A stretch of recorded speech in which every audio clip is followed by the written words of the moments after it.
Trials of a Royal Guard. By Ansel. Chapter 37. Settling Accounts. Much to Lady Nocturna's dismay, it seems that some ponies outside of her chosen circle were not impacted by her enchantment. The ponies in question were either immune or shielded in some way.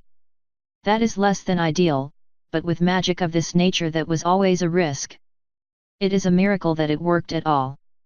This minor failure may not actually be all that surprising. There does seem to be a correlation between failure and the cultists. It is unlikely that this is a coincidence. Lady Nocturna has been very close-lipped about that. What has presented a greater challenge is that these cultists use an incredibly dangerous form of magic. Their spells seem to come from a school not yet known to our unicorns. These powers mirror those of the mighty alicorns of the night and allow their users to manipulate the dreams of others. What is particularly chilling is that this should be impossible. Unicorns should not wield this level of power and, chances are, they do not. At least not on their own. This is, again, a result of my lady's decision. High Marshal Moonglaive referred to Nocturna's decision a lot in his journal. At least this journal. This wasn't the only one, as it seemed to have begun late in his life and contained references to previous dates and events. Of course, I only had the one, and knowing what the decision or the enchantment entailed wasn't available, at least not so far in as I had read. He did talk about my ancestor a lot, however. Nimbus Knight has struggled with the task set before him. The idea of killing fellow ponies weighs heavily on his mind.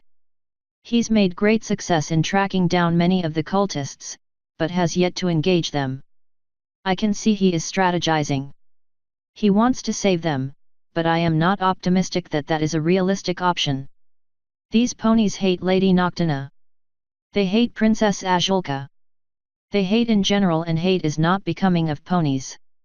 I will give him a few more days to make up his mind, but, if he has not done so by then, it will likely fall on me and my guard to remove the threat. I've been training this small group of knights at a pretty hoof settled right onto the page, interrupting my reading. I looked up at my wife. Do you want to read that book or go see Shining Armor and Cadence? That was a tough choice. Obviously I wanted to go see them. The plot was thickening in the journal, however, and it was almost like I was reading a work of fiction. Begrudgingly, I chose the right answer.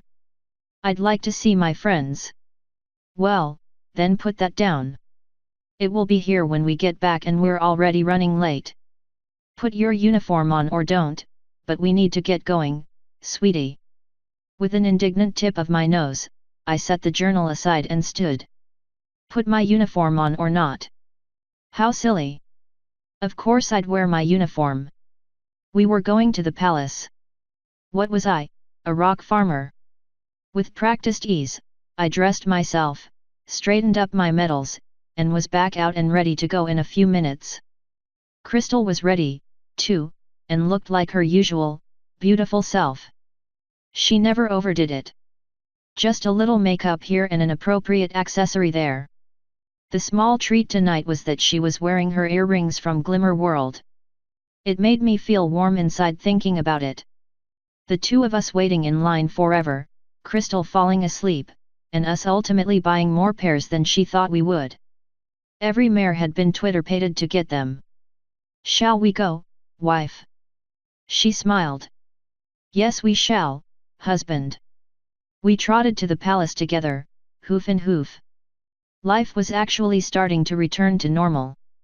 A few months ago I was certain life could never be the same. That wasn't the case, though. Things were getting better. Everything was. There was the fact that both my physical and emotional therapy had been going extremely well. Dr. Kitty was going to make her recommendation to the medical board soon and I'd be cleared for duty. Rather, it was highly likely that I'd be cleared for active duty. Any duty I'd want, including protection details. Life was going in the right direction and that made me happy. So much so that I leaned over and kissed Crystal on the cheek before we were even halfway to the palace. Her eyes fluttered and she looked over at me.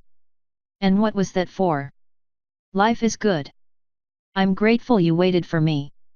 Crystal snorted. As if I'd do anything else. I waited on you my whole life. You were my knight in not so shining armor. The one I wanted. My happily ever after. I'm just adult enough now to know that the story doesn't end when you get married, it just starts getting good. The real work begins after that, but it is a labor of love. What a lovely thought. That is why you're the writer. Oh hush, you say that all the time. You're not too bad when it comes to the speeches, you know. I've heard you address your ponies. You've got a way with words. I grinned slyly over at her. Enough of a way to talk you into marrying me. Crystal daintily set a hoof against my face and pushed it. You cad. Come on, be serious, Major. The gate guards will see us. Let them. I was the luckiest pony in Canterlot. Yes, dear, I said, doing my best to sound like jet set. My wife's eyes narrowed, but she was quiet as we checked in at the palace and made our way into the castle. Sunny was standing just inside the door and snapped to attention as we approached. Her armor was immaculate, like always, but had an even greater sheen to it. Good afternoon, Major. I'm so pleased to see you. I am to escort you and Mrs. Wishes to the party. Her tone was very even and flat. Oh, Kay. Sunny, are you all right? Yes, sir. I'm tip-top. Dress right, dress. She then motioned with a hoof. If you'll follow me. Crystal and I exchanged glances and then shrugged. Perhaps we were playing a new game I wasn't aware of. The three of us then went up to the second floor and headed over to the smaller ballroom that the princesses often used for more intimate events. As we were coming through the door, Sunny stomped a hoof, cleared her throat, and said loudly, presenting Mrs. Wishes and Major Knight. Every pony in the room stopped and turned towards us. I didn't know a lot of them. At least not personally. They were just various important ponies from town or within the government. That didn't matter, though. They hardly noticed us. Most of their eyes fell on our gold-coated friend who was acting very strangely. Governor Cadence and Shining Armor, who were surrounded by the crowd, looked directly at me, their heads popping up. The looks turned into smiles and the two started trotting our way. Oh, how cute, Crystal breathed as her eyes went right through the approaching ponies to the foal bouncing on the governor's back. He was bigger than I imagined he'd be. Perhaps a full year old? His coat was a rich cream color that was similar to the streaks within Cadence's mane. In contrast to that, his mane was a midnight blue, far darker than his father's. I'd have sworn it was black or purple if not for the contrasting streaks of gold through it that made it more obvious. Silent, Crystal, it is so wonderful to see you, Cadence said when they reached us. She embraced my wife and then kissed my cheek. Shining Armor reached a hoof towards me. As I went to bump it with my own, his went past and looped around behind my neck to pull me into a half hug. I'm so glad you're home safe. Had we ever hugged before? I wasn't sure but didn't care. I hugged him back. Me, too. It is great to finally see you. Both of you. Shining let me go and patted my shoulder. I am truly sorry it wasn't sooner. Our positions just kept us away longer than we would have liked. Cadence cleared her throat. She was grinning at us. Shining, isn't there something you're forgetting? What? Oh, right. Shining's magic enveloped the foal and levitated him to Crystal and me. This is our colt, Solar Light. Without any hesitation, Crystal settled onto her hind legs, took the foal right out of his father's magic, and wrapped her forelegs around him. And he is so handsome. Just like his daddy, she cooed before nuzzling her cheek to Solar's. Solar Light? Named for his great-aunt? I asked. Yes, his great-aunt and my father, Shining explained. I didn't know Shining's father. We'd never discussed him, and I'd never thought much about it. My eyes shifted over to where Crystal was snuggling against the foal and chattering with Cadence about little hooves, little manies, little faces, and other little things. My attention shifted back to Shining. Where is Princess Celestia? I'm surprised we beat her here when she lives a few halls down. Shining shook his head. I'm not sure. She hasn't arrived yet, which is odd. Normally, she's the first pony to show up and steal my son. If this kingdom hadn't been at war, we'd have had no issue with foal care. He then coughed and waved a hoof. I'm sorry, that was really tasteless. I shook my head. No, it's all right. We'll have to move past it sooner or later. Besides, with a foal like that, I imagine only a war could keep her busy enough to stay away. The other stallion just shook his head and smiled. Meanwhile, Solar made some kind of squeak, as if he was tired of being snuggled, and wiggled his small hooves towards me. Ah, so it is that time, Cadence said. Crystal's head tilted. That time, she asked as she finally stopped nuzzling the foal. Sol is becoming a big colt and he sometimes gets fatigued with all of the affection, Cadence explained. He wants to have a view and likes to be tall. He rides on Celestia's back when he can and, if not her, Shining's. Silent Night is the tallest pony in the room, so, she looked at me with a smile. I'd be honored, I replied before turning away from them. Crystal set solar light on my back and the foal wriggled with glee. He crawled to the back of my neck, stood on his hind legs, and planted his little forehooves on my head. He is so cute. Crystal squealed, her eyes glued to the foal on my back. Cadence softly nudged her. And Silent looks great with a foal. I cleared my throat and looked over at Shining Armor, who merely shrugged and smiled before he mouthed, "Good luck." Crystal flushed. Well, yes. I agree. We've been The sound of a hoof stomping grabbed Evrypony's attention, cutting her off.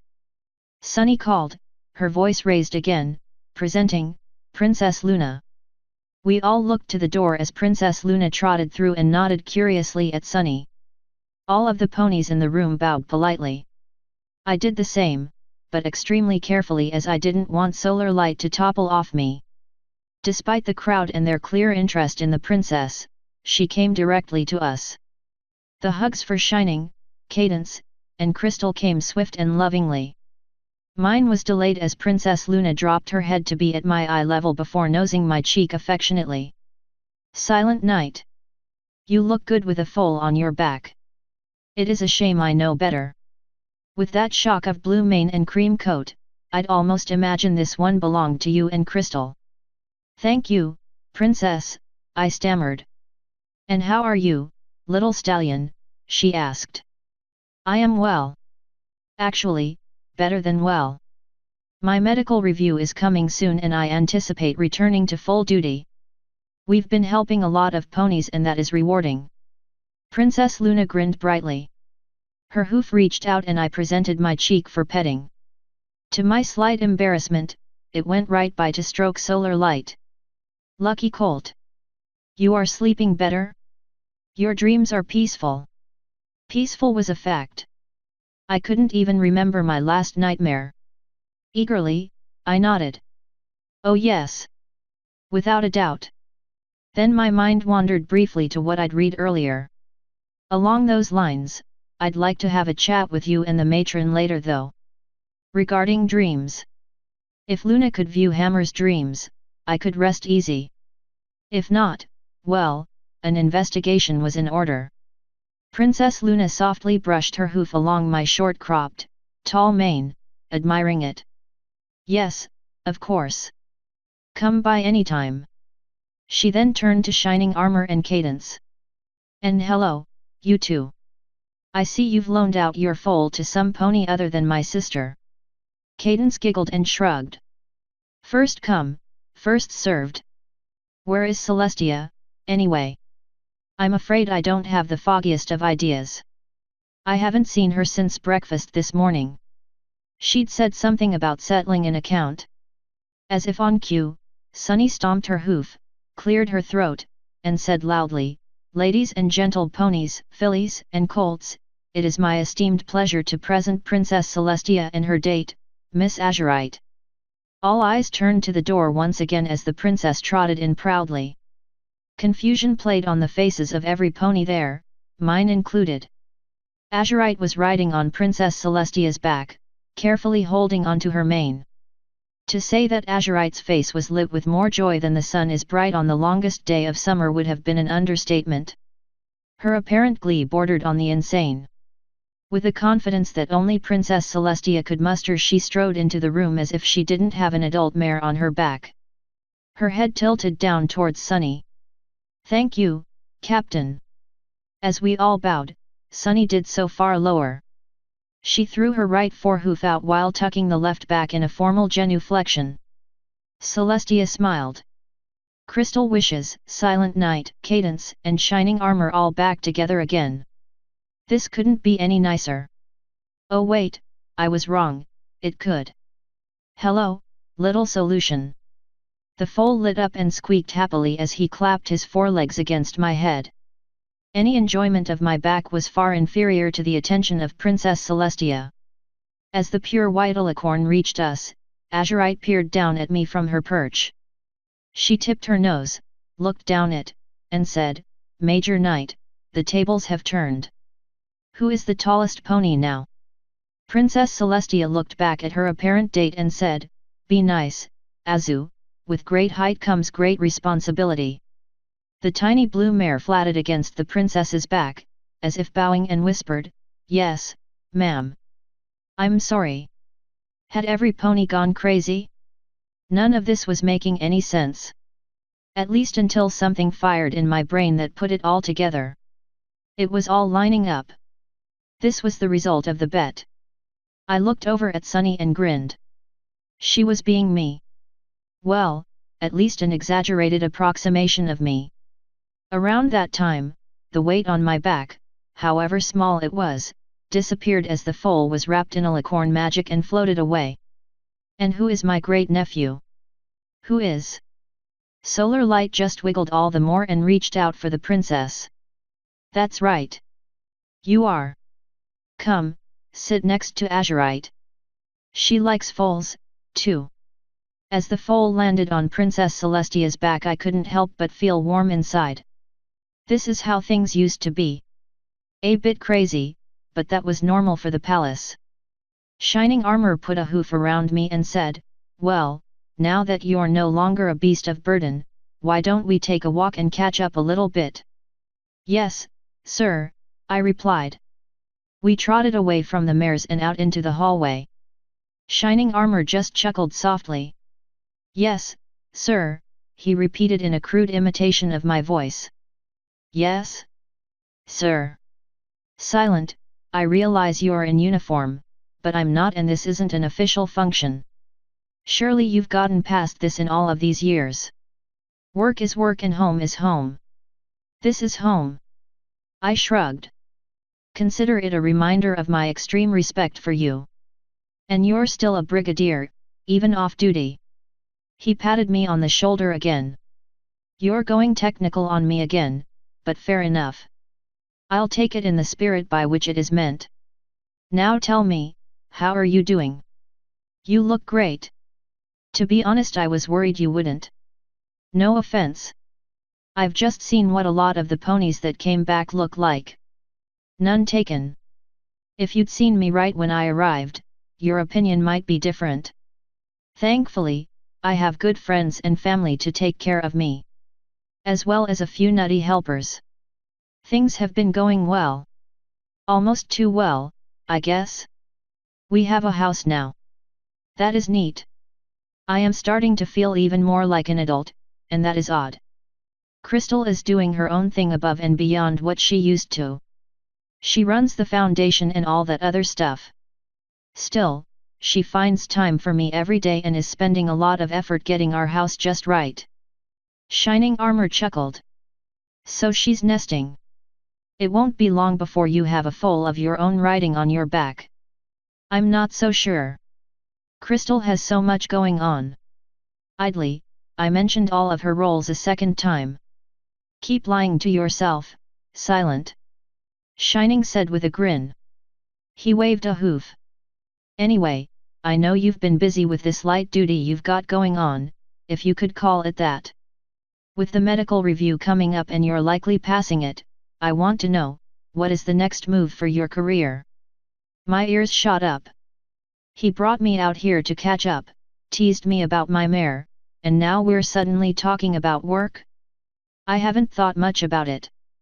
For now, it has all been about getting our ponies home and reintegrated. Sure, sure. That is an extremely important role, but it is terminal. In a month or two, there won't be any more ponies coming home. So you need to be thinking about that. That was the same thing Minister Sombra had told me. It was a decision I'd been putting off.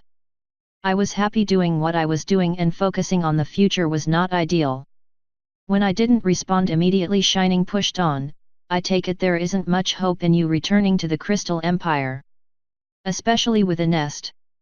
I'm sorry, house, right here. I shook my head. No, sir. I've built up a lot of sweat equity in the place and Crystal has her heart set on it. I teasingly countered, any chance of you moving back to Canterlot? There wasn't, of course. Cadence was the governor and Shining Armor was the provincial guard commander. There was no way they'd yes, actually. Now that things have calmed down, Cadence isn't going to run for re-election. She wants to spend more time with Sol while he is still young. There are quite a few brigadier positions open right now as well. One caught my eye in particular.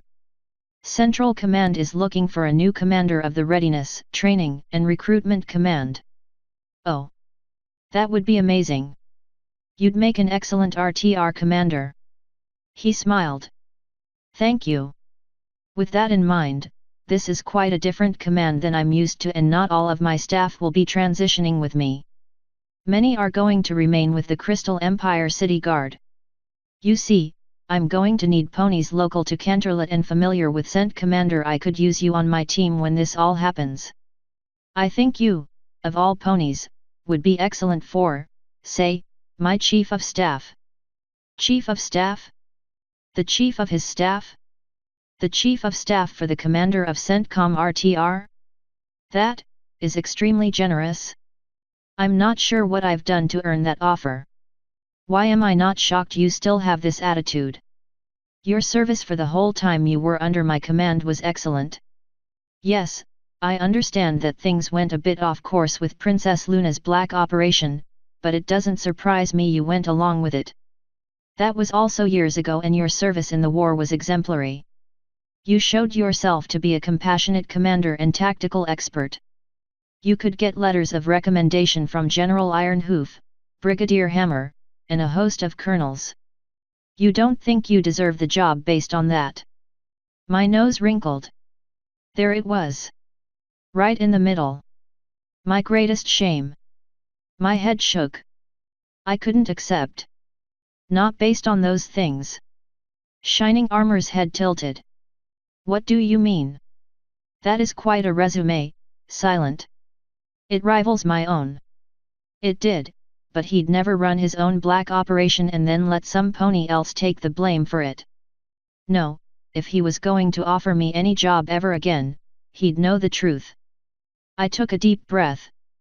Lying to my mentor was not acceptable. Lying to a friend was the lowest thing imaginable. It was time to just get past this, regardless of the consequences. Sir. Shining Armor, off the record.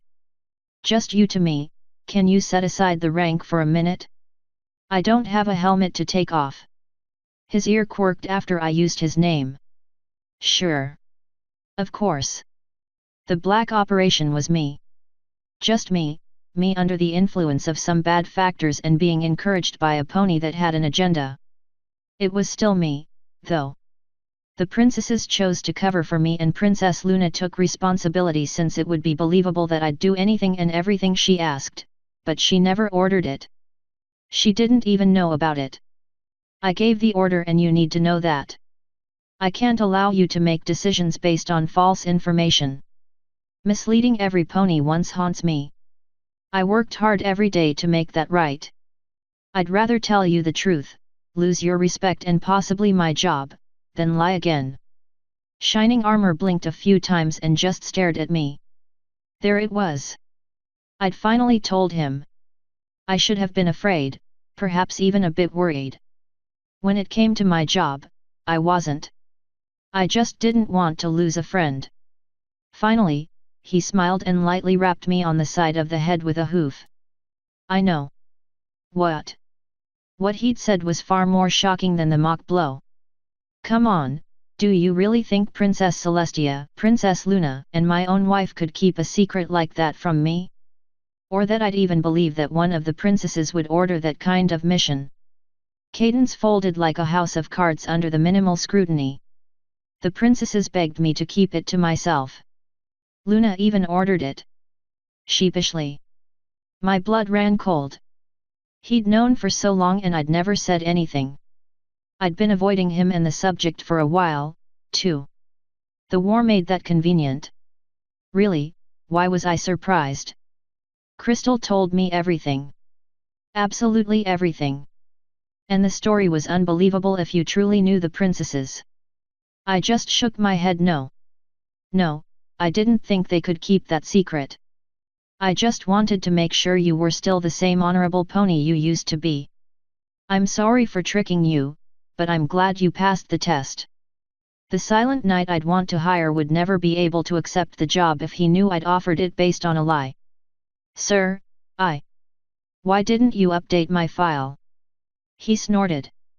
And waste a good guard because he didn't get the appropriate help? No. You ran a black operation and killed an enemy of the kingdom. You put other ponies at risk, you put yourself in danger, but even in a compromised state, without the support of the guard, you pulled it off. Don't get me wrong, I was deeply upset when Cadence told me. I couldn't understand how you'd do something like that, but after a lot of ranting and raving, I decided to calm down and think it over before doing anything. After that, and as I mentioned, with great urging from the mares in my life, I gave you the benefit of the doubt and kept my mouth shut. Then the war went hot and it didn't matter anymore. You were there doing what you had to, so what good would it be to disgrace you? That wasn't it, though. No, it was when the first combat wounded ponies started coming back. They had similar problems, and it clicked for me. You weren't exactly you. He settled back, set both forehooves on my shoulders and looked me in the eye. You seem to be you again. That is the pony I want when all of this happens, assuming you choose to accept my offer this time. So get through the medical review board, do what you're supposed to do, and we'll talk again. All right. All right. It was all I could say. He knew. He'd known. For a while. Years. Shining stretched a bit and stood back up. Now enough about that. I have something critical to ask you as a friend. My son is extremely important to me. He has a lot of wonderful mares in his life, but not many stallions. Should something happen to me, I want him to have a stallion around that can teach him stallion things. I'm not asking you to be his promise father. Should something happen to Cadence and he goes to my sister, then my parents, then Princess Celestia, then Princess Luna. Regardless of that, if something does happen to me, even if it is only me, I expect you to teach him to be a good stallion like you. Honest, honorable, and fair. Teach him to be a soldier if he wants to be one. Finish what I start. Please. All right, I repeated, blinking. Shock was setting in. Good. You need to start thinking all of this over. Cadence only has about a year left on her term. I want an answer sooner than that, Major. Shining Armor then patted me on the head and trotted back into the party, leaving me to my thoughts. So many thoughts. Author's note: if you are enjoying this story, please consider taking a look at Crystal and Mai's website quillandblade.com for extra content such as mini stories, an Ask Us form to submit questions, responses to said questions, and special rewards for the awesome folks who support our Patreon. End author's note.